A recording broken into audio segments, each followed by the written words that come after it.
শয়তান আল্লাহ রাব্বুল আলামিনের দরবারে আরজ করলো, হে খুদা, আমি তোমার কসম খেয়ে বলতে পারি, আইয়ুব নবী একমাত্র তোমার প্রদত্ত সম্পদের লোভে ও আরাম আয়েশের তৃপ্তিতে তোমার ইবাদত বন্দেগী করে থাকে। যদি তার এই ধন সম্পদ ও সুখ শান্তি বিলীন হয়ে যায়, তাহলে একদিনও সে ইবাদতে লিপ্ত থাকবে না। হে খুদা, তুমি নবীর উপর হস্তক্ষেপ করার ক্ষমতা দাও, আমি একটু দেখি তোমার আইয়ুব কতটা তোমার বিশ্বস্ত নবী। আল্লাহ রাব্বুল আলামিন শয়তানকে জানিয়ে দিলেন, তোমাকে নবীর উপর হস্তক্ষেপ করার ক্ষমতা প্রদান করা হলো। তোমার যেভাবে ইচ্ছা সেভাবেই তুমি নবীকে পরীক্ষা করে দেখতে পারো। শয়তান আল্লাহর প্রদত্ত ক্ষমতা পেয়ে একজন প্রতীক সেজে হযরত আইয়ুব আলাইহিস সালামের নিকট গমন করলো। আইয়ুব আলাইহিস সালামের নিকট গিয়ে নিজ দরিদ্রতা প্রকাশ করে শয়তান বলল, হুজুর, আমাকে কয়েকদিন আপনার বাসায় থাকার অনুমতি প্রদান করুন। হযরত আইয়ুব আলাইহিস সালাম লোকটির সম্পর্কে সন্দেহ পোষণ করলেন, কারণ তার শরীর থেকে এক প্রকার তীব্র গন্ধ বের হচ্ছিল। তখন হযরত আইয়ুব আলাইহিস সালাম তার সেই আবেদন নাকচ করে দিয়ে বললেন, আমি তোমাকে কিছু টাকা পয়সা দিচ্ছি, তুমি অন্যত্র গিয়ে থাকার ব্যবস্থা করো। শয়তান হযরত আইয়ুব আলাইহিস সালামের এই ব্যবহারে খুবই ক্ষিপ্ত হলো, তাই মলিন মুখে সে ফেরত গেল। এরপরে সে চিন্তা করতে লাগলো কিভাবে নবীর ক্ষতি করা যায়। অনেক চিন্তা ভাবনা করে সে স্থির করলো যে নবীর ফল বাগানে আগুন ধরিয়ে দেবে। যেই ভাবনা সেই কাজ। একদিন সে নবীর ফল বাগানে গিয়ে আগুন ধরিয়ে দিল। শয়তানের লাগানো আগুনে অনেকগুলি ফল বাগান নষ্ট হয়ে গেল। ফল বাগানের কর্মচারীরা দৌড়ে গিয়ে নবীর কাছে এই খবর পৌঁছালো। তাদের কাছ থেকে এই সংবাদ শুনে হযরত আইয়ুব আলাইহিস সালাম বললেন, আলহামদুলিল্লাহ, আল্লাহর সম্পদ আল্লাহ নিয়ে গেছেন, এতে আমার চিন্তিত হবার কোনো কারণ নেই। শয়তান যখন দেখলো হযরত আইয়ুব আলাইহিস সালামের ফল বাগান ধ্বংস করে দেওয়ার পরেও বিন্দুমাত্র বিচলিত হলেন না তিনি, তখন তার মনে আগুন ধরে গেল। অতঃপর সে আবার চিন্তা করতে লাগলো কি করে নবীর ক্ষতি করা যায়। পরের দিন শয়তান নবীর আস্থা বলে গিয়ে আগুন ধরিয়ে দিল।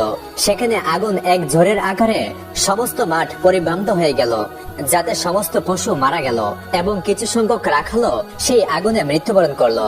অন্যান্য রাখালগুলি এই খবরটি দ্রুত নবীর কাছে পৌঁছে দিল।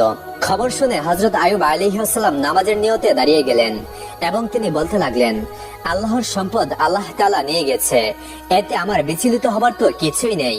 শয়তান যখন দেখলো এত কিছুর পরেও নবী সামান্যতম বিচলিত হচ্ছে না, তখন তার মনে আরো আগুন জ্বলে উঠলো। এরপরে সে নবীর আরো বড় ক্ষতি করার চিন্তা করতে লাগলো। হযরত আইয়ুব আলাইহিস সালামের 12 জন সন্তান ছিল। তারা মক্তবে পড়াশোনা করত। মক্তবে পড়ালেখা করার জন্য প্রতিদিনের মতো একদিন সকালে হযরত আইয়ুব আলাইহিস সালামের 12 জন সন্তানেই উস্তাদের কাছে মক্তবে পড়াশোনা করতে গেল। এমন সময় উস্তাদ কোনো এক কাজে সেই মক্তব থেকে বের হলো, আর শয়তান এই সুযোগে সেই মক্তবের ছাদ ধসিয়ে দিল। এতে করে হযরত আইয়ুব আলাইহিস সালামের 12 জন সন্তানই মৃত্যুর মুখে পতিত হলো। মক্তবের উস্তাদ কাঁদতে কাঁদতে গিয়ে হযরত আইয়ুব আলাইহিস সালামকে জানালো, হে আল্লাহর নবী, আমি কোনো এক কাজে মক্তবের বাইরে গিয়েছিলাম, এর মধ্যেই ইমারতের ছাদ ধসে পড়ে আপনার 12 জন সন্তানই মৃত্যুর মুখে পতিত হয়েছে। উস্তাদের মুখে এই কথা শুনে হযরত আইয়ুব আলাইহিস সালাম বললেন, সুবহানাল্লাহ, আলহামদুলিল্লাহ, লা ইলাহা ইল্লাল্লাহু, আল্লাহু আকবার। আল্লাহর সম্পদ আল্লাহই নিয়ে নিয়েছে, এতে আমার বিচলিত হবার তো কিছুই নেই। শয়তান যখন দেখলো সন্তানের মৃত্যুতে হযরত আইয়ুব আলাইহিস সালামের ঈমানে মোটেও কমতি আসলো না, তখন সে হিংসায় জ্বলে পুড়ে ছারখার হয়ে যেতে লাগলো এবং সে আরো বড় ক্ষতি করার চিন্তা ভাবনা করতে লাগলো। এদিকে হযরত আইয়ুব আলাইহিস সালামের দুশমনেরা নবীর এই পরীক্ষা দেখে খুব খুশি হলো। নবীর কর্মচারী ও চাকর বাকররা নবীর এই করুণ অবস্থা দেখে যে যেদিকে পারলো চলে গেল। নবীর বাড়িঘর, বাগান, আস্তাবল সবকিছু শূন্য হয়ে পড়ে রইল। এই সুযোগে শত্রুরা এসে সবকিছু লুট করতে আরম্ভ করলো। বিধ্বস্ত বাড়ির সকল মালামাল তারা নিয়ে গেল। বাগানের বাকি সকল ফল ও ফসল নিয়ে তাদের মধ্যে কারাকারি আরম্ভ হলো। এক কথায় হযরত আইয়ুব আলাইহিস সালামের আরাম আয়েশ, সন্তান সন্ততি ও সমুদয় ধন সম্পদ সপ্তাহকালের মধ্যে শেষ হয়ে গেল। হযরত আইয়ুব আলাইহিস সালামের 4 জন স্ত্রী ছিল। 3 জন নবীর সঙ্গে ঝগড়া করে এবং তর্ক বিতর্ক করে বিদায় হয়ে গেল। বাকি রইল একমাত্র হযরত রহিমা আলাইহিস সালাম। সবসময় তিনি নবীর সাথে সাথে থাকতেন। দেশের মানুষ নবীর নবুয়তি দাবির প্রতি তুচ্ছ তাচ্ছিল্য ও উপহাস আরম্ভ করে দিল। কেউ কেউ বলল, আইয়ুব যদি আল্লাহর নবী হতো তাহলে তার উপরে এরকম গজব কেন নাজিল হলো? আসলে সে নবী নয়, মিথ্যে নবুয়তের দাবির কারণে আল্লাহ তাআলার গজব তার উপর নাজিল হয়েছে। এদিকে নবীর ভক্তদের মধ্যেও ভাঙন দেখা দিল। এই অবস্থা দেখে শয়তান তেমন খুশি হতে পারল না। কারণ সবকিছু শেষ হয়ে যাওয়ার পরেও হযরত আইয়ুব আলাইহিসসালামের মধ্যে কোনো পরিবর্তন আসলো না। তিনি ইবাদতগারের মধ্যে থেকে পূর্বের ন্যায় একই রকম মনোযোগের সাথে ইবাদত করে যাচ্ছিলেন। তিনি যেন তার এই বিশাল ধ্বংসয্যের কোনো খবরই রাখেন না। কোন রকম হতাশা বা আফসোসের চিহ্ন মাত্র তার মধ্যে পরিলক্ষিত হচ্ছিল না। লোকজন যাতায়াতকালে বলতে লাগলো, হে আইয়ুব, তুমি নবুয়তের দাবি করে সমূলে ধ্বংস হয়ে গেলে। এর চাইতে নবুয়তের দাবি পরিত্যাগ করা তোমার জন্য মঙ্গলজনক ছিল। যেমন দেখো, আমরা নবীও না আর গজবেও পতিত হইনি। এছাড়া লোকেরা নানান ধরনের তুচ্ছতাচ্ছিল্যমূলক কথা হযরত আইয়ুব আলাইহিসসালামকে লক্ষ্য করে বলতে লাগলো। হযরত আইয়ুব আলাইহিসসালাম এই সমস্ত কথার প্রতি আদব ভ্রুক্ষেপ করলেন না। তিনি পূর্বে যতটুকু সময় মানুষের সঙ্গে মেলামেশা করে কাটাতেন তাও সম্পূর্ণরূপে বন্ধ করে দিলেন। এইসব দৃশ্য দেখে শয়তান আর বসে থাকতে পারলো না। সে চিন্তা করতে লাগলো কিভাবে নবীর আরো গুরুতর ক্ষতি করা যায়। চিন্তা করতে করতে সে একটি ষড়যন্ত্র আটলো। ষড়যন্ত্র মাফিক সে নবীর সাক্ষাৎ প্রাপ্তি হয়ে তার নিকটে পৌঁছালো এবং নবীর কাছে গিয়ে বলল, হুজুর, আমি আপনার একজন ভক্ত, আপনার কাছে আমার কিছু আরজি ছিল। এই বলে সে নবীর কাছে কথা বলার বান করে গেল এবং তার মুখটি নবীর কানের কাছে নিয়ে দুই কানে দুটি ফু দিয়ে বিদায় হয়ে গেল। পরের দিন নবীর শরীরে ফুসকার মতো এক প্রকার ফুরা উঠে ভরে গেল। তিনি খুব অসুস্থ হয়ে পড়লেন। ইবাদত বন্দিগিতে কিছুটা বিঘ্ন সৃষ্টি হলো। স্ত্রী রহিমা তার সেবা যত্ন করছিলেন। আস্তে আস্তে ফোড়াগুলো বড় হয়ে ক্ষতের সৃষ্টি করলো। দীর্ঘদিন এই অবস্থা কাটানোর পরে নবীর শরীরের মাংসের মধ্যে এক প্রকার কীটের দেখা দিল। আরো কয়েকদিন অতিবাহিত হওয়ার পরে নতুন আরো দুরকমের পোকার সৃষ্টি হলো। এই পোকাগুলো নবীর শরীরের মাংস ও রক্ত খেতে আরম্ভ করলো। অন্যদিকে নবীর স্ত্রীর জমা করা টাকা পয়সা সবকিছু শেষ হয়ে গেল। তাদের দারুণ ভাবে খাদ্যের অভাব দেখা দিল। শুধু পানি পান করে নবী ও তার স্ত্রী রহিমা কয়েকদিন অতিবাহিত করলেন। তারপর আর ধৈর্য ধারণ করতে পারলেন না। হযরত রহিমা আলাইহিসসালাম হযরত আইয়ুব আলাইহিসসালামের নিকটে গিয়ে আরজ করলেন, হে আল্লাহর নবী, এখন আমাদের কাছে আর কিছুই নেই। অতএব গ্রামে গিয়ে মানুষের বাসায় কাজ করে উপার্জন করা ছাড়া আমাদের কাছে অন্য কোনো পথ নেই। আপনি যদি আমাকে অনুমতি দিতেন তাহলে আমি গ্রামে গিয়ে মানুষের বাসায় কাজ করে হালাল রুজি উপার্জন করতে পারতাম আর তা দিয়ে আমাদের আহারের ব্যবস্থা করতে পারতাম। হযরত আইয়ুব আলাইহিসসালাম স্ত্রীর মুখে এই সকল কথা শুনে অনেকক্ষণ কাঁদলেন। তারপর তিনি বললেন, হে রহিমা, তোমাকে কষ্ট দেবার কোনো মানসিকতাই আমার ছিল না, কিন্তু আমি অত্যন্ত অসুস্থ হয়ে পড়েছি, তাই বাধ্য হয়েই তোমাকে অনুমতি দিতে হচ্ছে। তুমি যাও, মানুষের বাসায় গিয়ে কাজ করো, তারপরেও তো কিছু হালাল রুজি উপার্জন করা যাবে। নবীর অনুমতি পেয়ে বিবি রহিমা মানুষের বাসায় কাজ করতে আরম্ভ করে দিলেন। এদিকে গ্রামবাসী আইয়ুব আলাইহিসসালামের শরীরের অবস্থা দেখে অত্যন্ত ভীত সন্তুষ্ট হয়ে পড়ল। ঘৃণায় তাদের শরীর গিরগির করতে লাগলো। এছাড়া মাংস পচার গন্ধে মানুষ অতিষ্ঠ হয়ে পড়ল। তাই একদিন তারা হযরত আইয়ুব আলাইহিসসালামের নিকট উপস্থিত হয়ে বলল, হে আইয়ুব, তুমি অতি সত্বর আমাদের এই গ্রাম ছেড়ে অন্যত্র চলে যাও, না হলে আমরা তোমাকে বের করে দিতে বাধ্য হব। হযরত আইয়ুব আলাইহিসসালামের সঙ্গে মাত্র 3 জন লোক ছিল তখন। একজন ছিলেন তার স্ত্রী রহিমা আর 2 জন হযরত আইয়ুব আলাইহিসসালামের শিষ্য ও ভক্ত। তারা সব সময় নবীর দেখাশোনা ও সেবা করত। গ্রামবাসীদের ক্রমাগত চাপের মুখে হযরত আইয়ুব আলাইহিসসালামের শিষ্যরা তাকে বহন করে অন্য গ্রামে চলে যাওয়ার জন্য রওনা করলো। অনেকক্ষণ পথ চলার পর তারা অপর এক গ্রামে উপস্থিত হলো। সেই গ্রামের লোকেরা হযরত আইয়ুব আলাইহিসসালামের শরীরের অবস্থা দেখে বলল, তোমরা এখনই একে নিয়ে অন্যত্র চলে যাও, না হলে আমরা তাকে মেরে এখান থেকে তাড়িয়ে দেব। এভাবে শিষ্যরা 60টি গ্রাম হযরত আইয়ুব আলাইহিসসালামকে নিয়ে ঘুরলো, কিন্তু কোন গ্রামের লোকেরাই হযরত আইয়ুব আলাইহিসসালামকে আশ্রয় দিল না। তখন শিষ্যরা বিরক্ত হয়ে গেল এবং রাস্তার পাশে ময়লা ও আবর্জনা ফেলার এক স্থানে গাছের ছায়ায় হযরত আইয়ুব আলাইহিসসালামকে রেখে বিদায় গ্রহণ করলো। বিদায়ের প্রক্ষালে তারা বলাবলি করতে লাগলো, হযরত আইয়ুব আলাইহিসসালাম আল্লাহর নবী হওয়া সত্ত্বেও তার উপরে এই ধরনের মুসিবত কেন আসলো? অন্যজন উত্তর দিল, হয়তোবা তিনি আল্লাহ তাআলার মর্জির বিপরীত কোনো কাজ করেছেন, না হয় তার এই পরিণতি কেন হবে? তারা একজন আরেকজনকে বলল, নবী যখন আল্লাহর মনোনীত কার্যকলাপ থেকে বিচ্যুত হয়েছে তখন আর তার পিছনে থেকে আমাদের কোনো লাভ নেই। চলো আমরা এখান থেকে চলে যাই।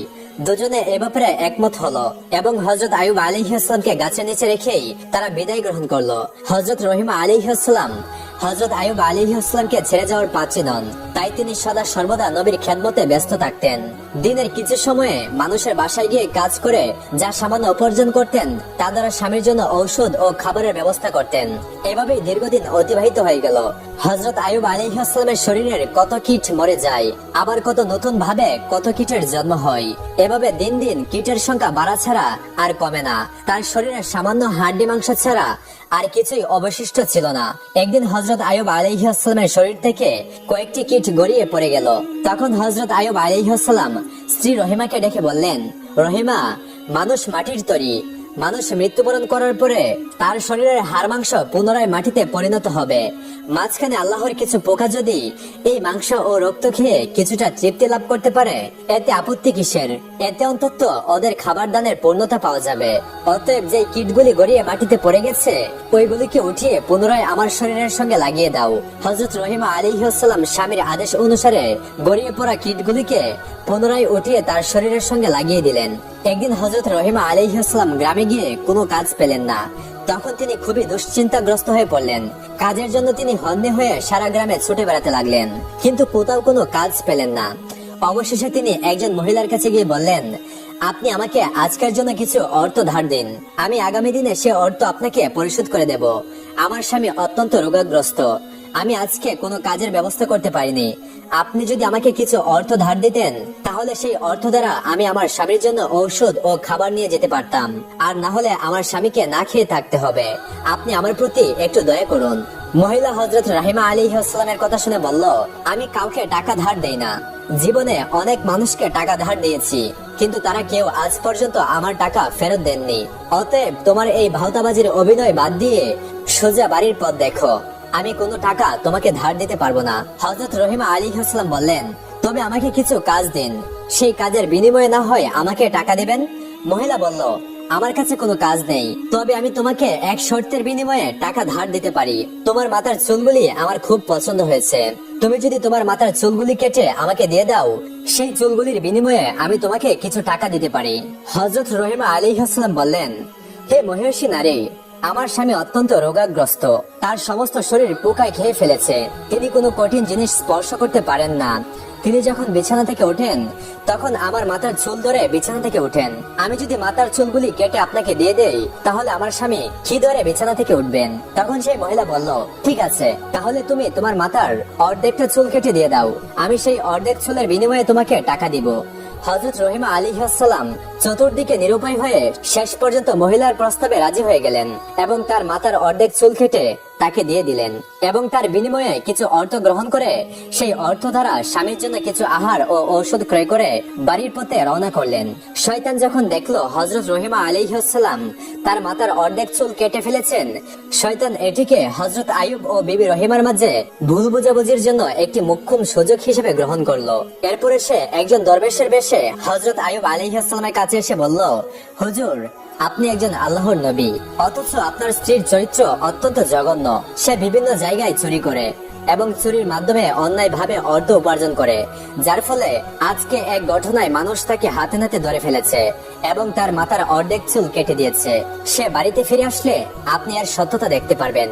আমরা নবী হিসেবে আপনাকে অত্যন্ত শ্রদ্ধা করি, তাই আগে থেকে আপনাকে এই ঘটনা জানিয়ে গেলাম। এই বলে শয়তান বিদায় গ্রহণ করলো। হযরত আইয়ুব আলাইহিস সালাম শয়তানের এই কথা বিশ্বাস করলেন এবং অত্যন্ত ক্রোধান্বিত হয়ে একাকী বললেন, আমার স্ত্রী এমন স্তরে গিয়ে পৌঁছেছে আমি কল্পনাও করতে পারি না। আমি আর তার উপার্জিত অর্থ খাবো না। সে আমাকে এ যাবৎ অসৎ পথের উপার্জন খাইয়েছে, এই জন্য আমি আল্লাহর কাছে অত্যন্ত অনুতপ্ত। হে আমার মাবুদ রহমান রহিম, তুমি আমাকে ক্ষমা করে দাও। আমি যদি সুস্থ হয়ে উঠি, তাহলে অবশ্যই তাকে 100 বেত্রাঘাত করব। পুনরায় আমি আল্লাহর কসম খেয়ে বলছি, আমি সুস্থ হবার পরেই অবশ্যই তাকে 100 বেত্রাঘাত করব। সেদিন সন্ধ্যাবেলা হযরত আইয়ুব আলাইহিস সালাম স্ত্রীর খবর শুনে অত্যন্ত ভারাক্রান্ত হয়ে রইলেন। যখন সন্ধ্যাবেলা হযরত রহিমা আলাইহিস সালাম ঘরে ফিরে আসলেন, তখন হযরত আইয়ুব আলাইহিস সালাম তার সাথে কোনো কথা বললেন না। রহিমা আলাইহিস সালাম স্বামীর এই অবস্থা দেখে অত্যন্ত বিনয়ের সঙ্গে তার নিকটে গিয়ে জিজ্ঞাসা করলেন, হে প্রাণের স্বামী, আপনার কি হয়েছে? কেন আপনি আমার সঙ্গে কোনো কথা বলছেন না? কিন্তু হযরত আইয়ুব আলাইহিস সালাম তার কথার কোনো উত্তর দিলেন না। এরপর হযরত রহিমা আলাইহিস সালাম তার কাছে খাবার ও ওষুধ পরিবেশন করলেন, কিন্তু হযরত আইয়ুব আলাইহিস সালাম তাও প্রত্যাখ্যান করলেন। রহিমা আলাইহিস সালাম আইয়ুব আলাইহিস সালামের পা জড়িয়ে ধরে বললেন, হে প্রাণের স্বামী, দয়া করে আপনি আমাকে বলুন, কেন আপনি আমার প্রতি মনক্ষুণ্ণ হয়েছেন? তখন হযরত আইয়ুব আলাইহিস সালাম বললেন, তোমার চরিত্র এত নিচে নামতে পারে আমি কল্পনাও করতে পারিনি। তুমি চুরি করে এতদিন আমাকে খাবার খাইয়েছো, অসৎ পথের উপার্জন আমাকে খাইয়েছো, আমি এটা কল্পনাও করতে পারিনি। আমি না জেনে তোমার উপার্জন খেয়েছি। আজ এক দরবেশ আমাকে তোমার ব্যাপারে জানিয়ে গেল। সে বলল যে তুমি চুরির কারণে হাতে নাতে ধরা পড়েছো, আর তার কারণেই মানুষ তোমার মাথার অর্ধেক চুল কেটে দিয়েছে। হযরত রহিমা আলাইহিস সালাম স্বামীর মুখে এমন কথা শুনে যেন আসমান থেকে মাটিতে পতিত হলেন এবং তার দু চোখ দিয়ে জর্জর করে অশ্রু গড়িয়ে পড়তে লাগলো। তখন তিনি দুই হাত তুলে আল্লাহর দরবারে ফরিয়াদ করে বলতে লাগলেন, হে আল্লাহ, হে রহমান রহিম, তুমি সবকিছুই জানো আমি কি উদ্দেশ্যে কি করেছি। কিছুই তোমার অগোচরে নয়। এমন অবস্থায় আমার স্বামীকে কে বা কারা মিথ্যে অভিযোগ শুনিয়ে আমার ব্যাপারে বিভ্রান্ত করে তুললো, আমি কিছুই জানি না। হে আল্লাহ, তুমি আমার স্বামীকে সঠিক ঘটনাটি অবগত করো। হে রহমান রহিম, আমি এই জন্য মানুষের কাছে ধন্যবাদ দিতে যাব না। আপনি আমার একমাত্র ভরসা, তুমি আমার সর্বশ্রেষ্ঠ বিচারক, অতএব এর বিচার তুমি করো। যে জালিম আমার স্বামীর মনে আমার ব্যাপারে কুধারণা সৃষ্টি করে গিয়েছে তার তুমি সঠিক বিচার করো। হযরত রহিমা আলাইহিস সালামের এই ফরিয়াদ শুনে আল্লাহর আরশ কেঁপে উঠল। তখন আল্লাহ রাব্বুল আলামিন হযরত জিবরিল আলাইহিস সালামকে হযরত আইয়ুব আলাইহিস সালামের নিকট পাঠিয়ে দিলেন। হযরত জিবরিল আলাইহিস সালাম হযরত আইয়ুব আলাইহিস সালামের নিকট এসে বললেন, হে আল্লাহর নবী, আপনার স্ত্রী অত্যন্ত সৎ এবং নেককার। শয়তান দরবেশের স্রোতে এসে আপনাকে বিভ্রান্ত করে আপনার স্ত্রীর ব্যাপারে কুৎসা বর্ণনা করেছে। প্রকৃতপক্ষে আপনার স্ত্রীর কোনো দোষ নেই। অতএব আপনি আপনার স্ত্রীর পরিবেশিত খাদ্য গ্রহণ করুন এবং আপনি তার প্রতি রাজি ও খুশি হয়ে যান। হযরত জিবরাইল আলাইহিস সালামের বক্তব্য শুনে হযরত আইয়ুব আলাইহিস সালাম রহিমাকে ডেকে বললেন, রহিমা, আমাকে ক্ষমা করে দাও। শয়তান তোমার ব্যাপারে আমাকে মিথ্যা সংবাদ শুনিয়ে বিভ্রান্ত করেছিল, আর তুমি আমার প্রতি মনক্ষুণ্ণ হবে না, কারণ আমি না বুঝি এই সকল কথা তোমাকে বলেছিলাম, আর কখনোই তোমার প্রতি আমি রাগ করব না। হযরত রহিমা আলাইহিস সালাম স্বামীর মুখে এ ধরনের কথা শুনে অত্যন্ত খুশি হয়ে গেলেন এবং তিনি পুনরায় পূর্ণ উদ্যমে স্বামীর সেবা যত্ন করতে লাগলেন। বিবি রহিমা আলাইহিস সালাম প্রতিদিনই নিয়মিত শ্রমের বিনিময়ে কিছু অর্থ উপার্জন করে জীবিকার ব্যবস্থা করতেন। শয়তান যখন নবীকে হযরত রহিমা আলাইহিস সালামের সম্পর্কে অভিযোগ করে কোনো সফলতা পেল না, তখন সে একজন বৃদ্ধ মানুষের স্রোত ধরে একদিন হযরত রহিমা আলাইহিস সালামকে প্রতিমধ্যে জিজ্ঞাসা করলো, হে মা, তোমাকে এমন দুরবস্থাগ্রস্ত দেখাচ্ছে কেন? হযরত রহিমা উত্তর দিলেন, আমার স্বামী খুবই অসুস্থ, তার শরীরে ঘা হয়েছে, তাতে পোকা জন্মেছে, তার শরীরের রক্ত মাংস পোকায় খেয়ে ফেলেছে, তাই আমি তাকে নিয়ে দিবারাত্র খুবই চিন্তাগ্রস্ত থাকি। তখন সেই বৃদ্ধের স্রোতধারী শয়তান বলল, আমি এই ঘা ও ক্ষতের একটি অমুক ওষুধের কথা তোমাকে বলে দিতে পারি। যদি তুমি তোমার স্বামীকে না জানিয়ে এটা ব্যবহার করতে পারো, তাহলে একদিনের মধ্যেই এই রোগ থেকে সে মুক্তি লাভ করতে সক্ষম হবে। বিবি রহিমা বলল, হুজুর, দয়া করে আমাকে ওষুধের নামটি বলে দিন, আমি এটা ব্যবহার করার চেষ্টা করব। তখন বৃদ্ধ বলল, এই ওষুধ সম্পর্কে যদি তোমার স্বামীকে পূর্বেই অবগত করে দাও, তাহলে সে এই ওষুধ ব্যবহার করতে অস্বীকার করতে পারে। অতএব তুমি যদি তাকে না জানিয়ে ব্যবহার করতে পারো, তাহলে অবশ্যই সে আরোগ্য লাভ করবে। অতঃপর বৃদ্ধ বিবি রহিমাকে জিজ্ঞাসা করলো, মা, তোমার স্বামীর নাম কি? বিবি রহিমা বললেন, আমার স্বামীর নাম হযরত আইয়ুব, তিনি আল্লাহ তাআলার একজন নবী। প্রথম জীবনে তিনি খুবই সম্পদশালী ছিলেন। পরবর্তীতে আল্লাহ রাব্বুল আলামিন তাকে বিভিন্ন বালা মুসিবত দ্বারা পরীক্ষায় ফেলেছেন। এখন তিনি কঠিন রোগে আক্রান্ত। শয়তানের সুরতধারী বৃদ্ধ রহিমার কথা শুনে বলল, তাকে যখন গ্রামের মানুষেরা গ্রাম থেকে বের করে দিয়েছিল, তখন আমি তাকে একবার দেখেছিলাম, তার জন্য আমার কাছে উপযুক্ত ওষুধ আছে। বিবি রহিমা বললেন, হুজুর, দয়া করে তাহলে আমাকে সেই ওষুধটি প্রদান করুন। বৃদ্ধ বলল, তুমি এখানে একটু অপেক্ষা করো, আমি ওষুধ এনে এখনই তোমাকে দিচ্ছি। এই বলে বৃদ্ধ চলে গেল। বিবি রহিমা সেখানে বৃদ্ধের অপেক্ষায় দাঁড়িয়ে রইলেন। কিছু সময় পরে বৃদ্ধ এক বোতল পানি জাতীয় ওষুধ এবং মাংস জাতীয় এক প্রকার ঔষধ নিয়ে হাজির হলো। বৃদ্ধ রহিমার হাতে বোতল তুলে দিয়ে বলল, এই ঔষধ তার শরীরে লাগাবে, এবং মাংস জাতীয় ওষুধ দিয়ে বলল, এটা ভুনা করে তাকে খেতে দেবে। দেখবে আগামী 2 দিনের মধ্যে তার শরীর অর্ধেক সুস্থ হয়ে যাবে। তারপরের দিনও এভাবেই লাগাবে। 2 দিনের মধ্যেই তিনি আরোগ্য লাভ করবেন। হযরত আইয়ুব আলাইহিস সালাম হলেন আল্লাহর নবী, আমাদের প্রিয় পথ প্রদর্শক। তার প্রতি আমাদের প্রাণের গভীর আকর্ষণ রয়েছে। অতএব তার সামান্য উপকার করতে পারলে নিজেকে ধন্য বলে মনে করব। আমি তার একজন কঠিন ভক্ত, কিন্তু শত্রুদের সতর্ক বিরোধিতার কারণে আমি তার কোনো খোঁজ খবর নিতে পারিনি। তবে আগামীতে আমি সরাসরি তার নিকট দেখা করব। এই ধরনের লম্বা বক্তব্য দিয়ে শয়তান বিবি রহিমার আস্থা অর্জন করে সেখান থেকে বিদায় গ্রহণ করলো। বিবি রহিমা ঔষধ নিয়ে নবীর কাছে পৌঁছালেন। প্রথমে তারা আহারাদি সম্পূর্ণ করেন। এরপর তিনি অনেক চিন্তা ভাবনা করতে লাগলেন, কিন্তু শেষ পর্যন্ত নবীকে না জানিয়ে এই ঔষধ ব্যবহার করতে সাহস পেলেন না। তাই তিনি নবীর কাছে গিয়ে বললেন, হে আল্লাহর নবী, আজ এক বৃদ্ধ পথের মধ্যে আমাকে এক প্রকার ঔষধ দিয়েছেন এবং তিনি বলেছেন এই ঔষধ নিয়মিত 2 দিন ব্যবহার করলেই আপনি পরিপূর্ণ আরোগ্য লাভ করবেন। হযরত আইয়ুব আলাইহিস সালাম বিবি রহিমার কথা শুনে বললেন, হে রহিমা, তুমি কি মনে করো আমার এই রোগ ওষুধের মাধ্যমে আরোগ্য লাভ করার রোগ? এটা আল্লাহ তাআলা আমাকে দিয়েছেন এবং তিনি এই রোগ সারিয়ে তুলবেন। কোন ঔষধে এই রোগ কমবে না। হযরত রহিমা আলাইহিস সালাম স্বামীর কথা শুনে বললেন, যিনি এই ঔষধ দিয়েছেন তিনি একজন মুসলমান, তিনি আপনারও ভক্ত, তাই তার ঔষধের ব্যাপারে আমার কোনো সন্দেহ নেই। এখন আপনার মর্জির উপর নির্ভরশীল। হযরত আইয়ুব আলাইহিস সালাম বললেন, আপাতত তুমি ঔষধটা রেখে দাও। আল্লাহ তাআলার পক্ষ থেকে এ ব্যাপারে কোনো সংবাদ না পেলে আমি এই ঔষধ ব্যবহার করতে পারি না। হযরত রহিমা আলাইহিস সালাম নবীর আদেশ পেয়ে নবীর বিছানার কাছেই সেই ঔষধ রেখে দিল। পরের দিন সকালে হযরত আইয়ুব আলাইহিস সালাম বিবি রহিমাকে ডেকে বললেন, হে রহিমা, আমি অসুস্থ হবার পর থেকে প্রতি রাতে 2 বার আল্লাহ রাব্বুল আলামিনের তাজাল্লি দর্শন করতাম এবং সেই তাজাল্লি দর্শন করে মনে অশেষ তৃপ্তি লাভ করতাম। কিন্তু আজকে রাত্রে আমি সেই তাজাল্লি প্রদর্শন করতে সক্ষম হইনি। কিন্তু এর কারণ কি তা আমি বুঝতে পারলাম না। রহিমা বললেন, হে প্রাণের স্বামী, আপনি একজন আল্লাহর নবী, এর উপযুক্ত কারণ হয়তো আপনি ভালো জানেন। আমি একজন সাধারণ আল্লাহর বান্দি, আমি কি করে জানবো এর উপযুক্ত কারণ কি? এরপর হযরত আইয়ুব আলাইহিস সালাম খুবই দুশ্চিন্তাগ্রস্ত হয়ে পড়লেন। এভাবেই এক এক করে 3 দিন কেটে গেল। তিনি আল্লাহ রাব্বুল আলামিনের তাজাল্লি দর্শন করতে সক্ষম হলেন না। অবশেষে তিনি 2 হাত তুলে আল্লাহর দরবারে কেঁদে কেঁদে তাজাল্লি দর্শন লাভের জন্য ফরিয়াদ জানাতে লাগলেন, হে আল্লাহ রাব্বুল আলামিন, আমি জানি না কি ভুলের কারণে আপনার তাজাল্লি দর্শন লাভ করতে আমি সক্ষম হচ্ছি না। আমার যদি কোনো ভুল হয়ে থাকে তাহলে আমার ভুলগুলিকে মার্জনা করুন, আর দয়া করে আপনার তাজাল্লি দর্শন থেকে আমাকে বঞ্চিত করবেন না। হযরত আইয়ুব আলাইহিস সালামের এই রূপ দোয়ার পরে হযরত জিবরাইল আলাইহিস সালাম এসে তাকে জানালেন, হে আল্লাহর নবী, আপনার বিছানার পাশে শরাবের বোতল ও শকুরের মাংস রাখা আছে। এই সকল হারাম জিনিস আপনার বিছানার পাশে রেখে আপনি কিভাবে আল্লাহর তাজাল্লি দর্শনের আশা করতে পারেন? আপনি যদি পুনরায় আল্লাহ তাআলার তাজাল্লি লাভ করতে চান তাহলে অবশ্যই এই জিনিসগুলি এখনই বিছানার পাশ থেকে অপসারণ করুন। গভীর রজনীতে হযরত আইয়ুব আলাইহিস সালাম রহিমাকে ডেকে বললেন, হে রহিমা, আমার বিছানার কাছে কোথায় শরাফ ও শকুরের মাংস আছে দেখো, অতি সত্বর সেগুলোকে অপসারণ করো। এই বস্তুগুলি এখানে থাকার কারণেই আমি আল্লাহর তাজাল্লি দর্শন করতে ব্যর্থ হচ্ছি। বিবি রহিমা নিদ্রা হতে জাগ্রত হয়ে চতুর্দিকে ভালো করে খোঁজাখুঁজি করলেন, কিন্তু তিনি কোথাও শরাফ ও শকুরের মাংস পেলেন না। তখন হযরত আইয়ুব আলাইহিস সালাম তাকে বললেন, তোমার আনা সেই ঔষধগুলি কোথায়? বিবি রহিমা বললেন, ওগুলি এখানেই আছে, আপনার বিছানার পাশেই। নবী বললেন, সেগুলিকে এখান থেকে সরিয়ে ফেলো, আমার মনে হয় এগুলি শরাফ ও শকুরের মাংস। নবীর আদেশ পেয়ে বিবি রহিমা তখন সেই ঔষধগুলোকে দূরে সরিয়ে দিলেন।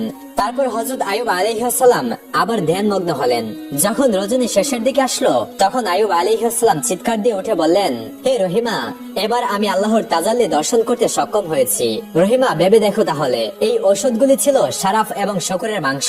এগুলি আমার নিকট থাকায় আমি আজ 3 দিন পর্যন্ত আল্লাহ তাআলার তাজাল্লি প্রদর্শন করতে ব্যর্থ হচ্ছি। এগুলি যে তোমাকে দিয়েছে সে মানুষ নয়, সে মানুষ রূপে শয়তান। এই ঔষধগুলি দিয়ে তোমাকে এবং আমাকে বিভ্রান্ত করার চেষ্টা করছিল, কিন্তু আল্লাহ রাব্বুল আলামিনের অশেষ মেহেরবানিতে আমরা শয়তানের ধোঁকা থেকে রক্ষা পেতে সক্ষম হয়েছি।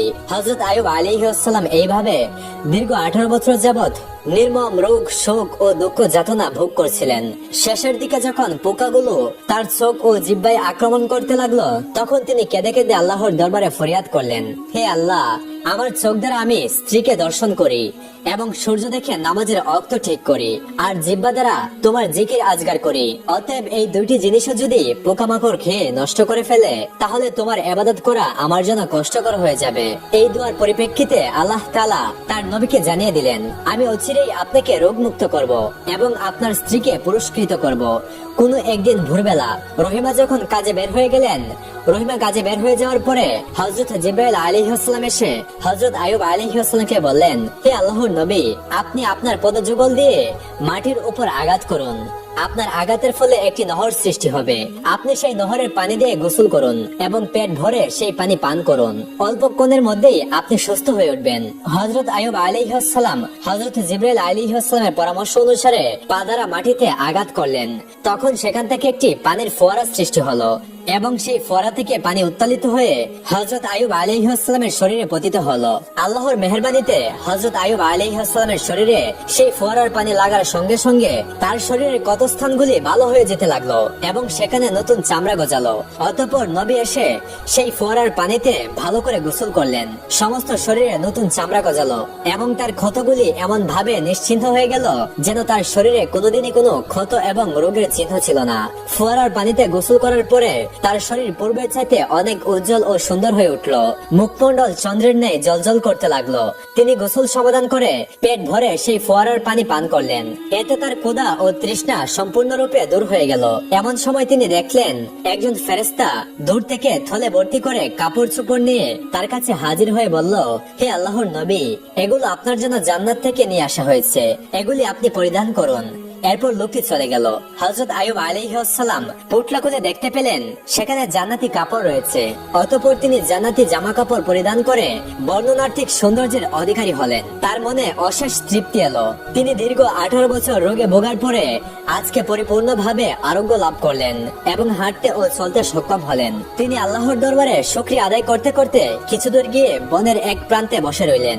এমন সময় বিবি রহিমা কষ্টে উপার্জিত কিছু টাকা ধারা খাবার ক্রয় করে দ্রুত স্বামীর নিকট ফিরে আসলেন। তিনি তার স্বামীর নিকটে ফিরে এসে দেখলেন তার স্বামী তার বিছানায় নেই। হযরত রহিমা আলাইহিস সালাম এই দৃশ্য দেখে হতভম্ব হয়ে পড়লেন। অতঃপর তিনি সেখানে বসে চিৎকার করে কাঁদতে আরম্ভ করলেন এবং বিনয়ের সাথে আল্লাহ রাব্বুল আলামিনের দরবারে প্রার্থনা করলেন, হে আমার মাবুদ, আমি জানি না আমার স্বামীকে কে নিয়ে গেছে।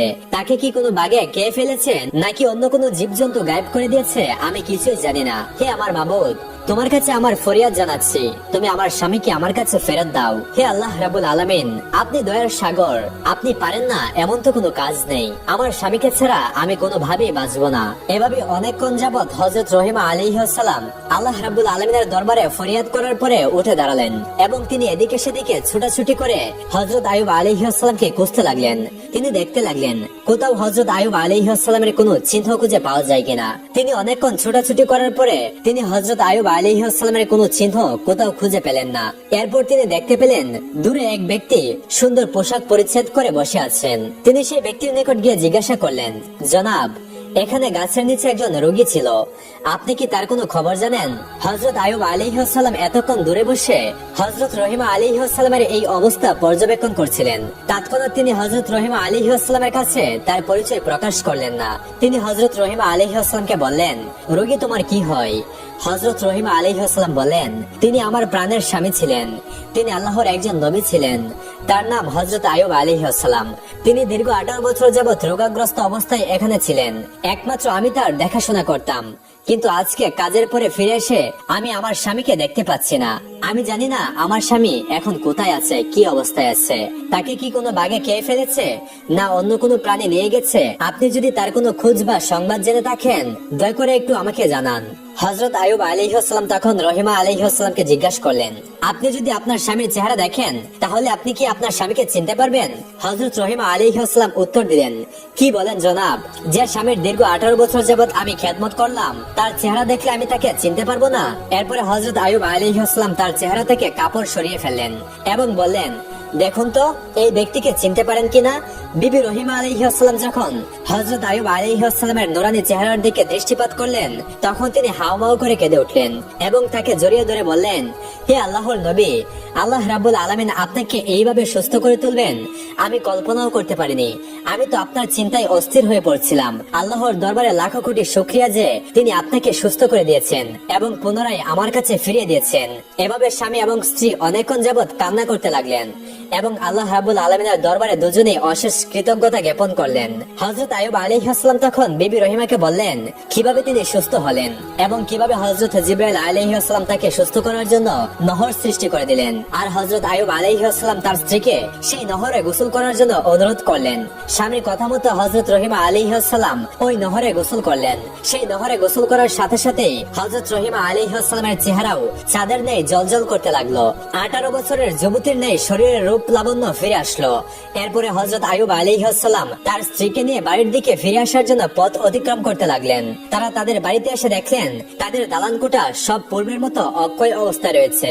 অতঃপর তারা ভেতরে প্রবেশ করে দেখলেন তাদের ছেলেমেয়েরা সেখানেই বসে খেলা করছে। পিতামাতাকে দেখে তারা সকলেই এসে তাদেরকে জড়িয়ে ধরলো এবং তারা জিজ্ঞেস করলো, আপনারা কয়েকদিন যাবত কোথায় ছিলেন?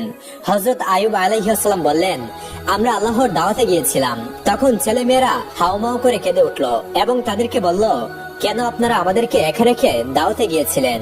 উত্তরে হযরত আইয়ুব আলাইহিস সালাম বললেন, তা তোমাদেরকে পরে বলবো। ওদিকে মাঠ থেকে পুনরায় খাদেমগণ এসে বলল, হে আল্লাহর নবী, আপনার পশু পাখি বাগ বাগিচা যা যা ধ্বংস হয়েছিল আজকে তা আবার পুনরায় আমরা আগের অবস্থায় ফিরে পেয়েছি। এগুলো কিভাবে সব আগের অবস্থায় ফিরে এসেছে আমরা কিছুই জানি না। কিছুক্ষণ পরে কয়েকজন খাদেম এসে বলল, হুজুর, আপনার দ্বন্দ্বলত আসবাবপত্র মানুষ যা যা লোড করে নিয়েছিল তা সম্পূর্ণরূপে আমরা ফিরে পেয়েছি। সমস্ত মালপত্র আমাদের এই প্রাসাদের একটি কক্ষে রক্ষিত আছে। হযরত আইয়ুব আলাইহিস সালামের আরো কয়েকজন পুরাতন খাদেম এসে তার বন্ধু বান্ধব ও উন্নয়নের আগমন খোঁজ খবর নেওয়ার কথা নবীকে জানালেন। নবীর সকল খবর শুনে পুনরায় আল্লাহ রাব্বুল আলামিনের ইবাদতে মশগুল হয়ে পড়লেন। হযরত জিবরাইল আলাইহিস সালাম নবীকে এসে বললেন, হে আল্লাহর নবী, আপনি রোগাগ্রস্ত অবস্থায় রহিমার চুল কাটার ঘটনা শুনে ক্রোধান্বিত হয়ে কসম খেয়েছিলেন যে তাকে 100 বেত্রাঘাত করবেন। সেক্ষেত্রে আপনি যে ঘটনার জন্য কসম খেয়েছিলেন তা মিথ্যে বলে পরিণত হয়েছে বটে, কিন্তু আপনার সত্যের কসম বাতিল হয়নি। অতএব আপনি 100 গমের শীষ একত্রিত করে বিবি রহিমার শরীরে মৃদু স্পর্শ করুন, তাতে আপনার কসমের স্বার্থ পূর্ণ হয়ে যাবে এবং হযরত রহিমা আলাইহিস সালামের কোনো কষ্ট হবে না। জিবরাইল আলাইহিস সালামের পরামর্শ অনুসারে তখন হযরত আইয়ুব আলাইহিস সালাম 100 গমের শীষ একত্রিত করে বিবি রহিমার শরীরে একবার মৃদু আঘাত করলেন। এতে নবীর কসমও পূর্ণ হয়ে গেল এবং বিবি রহিমারও কোনো কষ্ট হলো না। প্রিয় দর্শক শ্রোতা, শয়তান হযরত আইয়ুব আলাইহিস সালামকে অসংখ্যবার চ্যালেঞ্জ করেছিল, কিন্তু হযরত আইয়ুব আলাইহিস সালামকে তিনি কোনোভাবে বিভ্রান্ত করে পথভ্রষ্ট করতে পারেনি। আমরাও যদি হযরত আইয়ুব আলাইহিস সালামের মতো আল্লাহ রাব্বুল আলামিনের পথে ধৈর্য ধারণ করতে পারি, তাহলে শয়তান কখনোই আমাদেরকে পথভ্রষ্ট করতে পারবে না। প্রিয় দর্শক, এই ছিল আমাদের আজকের ভিডিও। ভিডিওটি কেমন লাগলো একটি লাইক দিয়ে কমেন্ট করে জানাবেন এবং পরবর্তী ভিডিও পেতে আমাদের চ্যানেলটি অবশ্যই সাবস্ক্রাইব করবেন। আপনারা সকলেই ভালো থাকবেন, সুস্থ থাকবেন। আল্লাহ হাফেজ।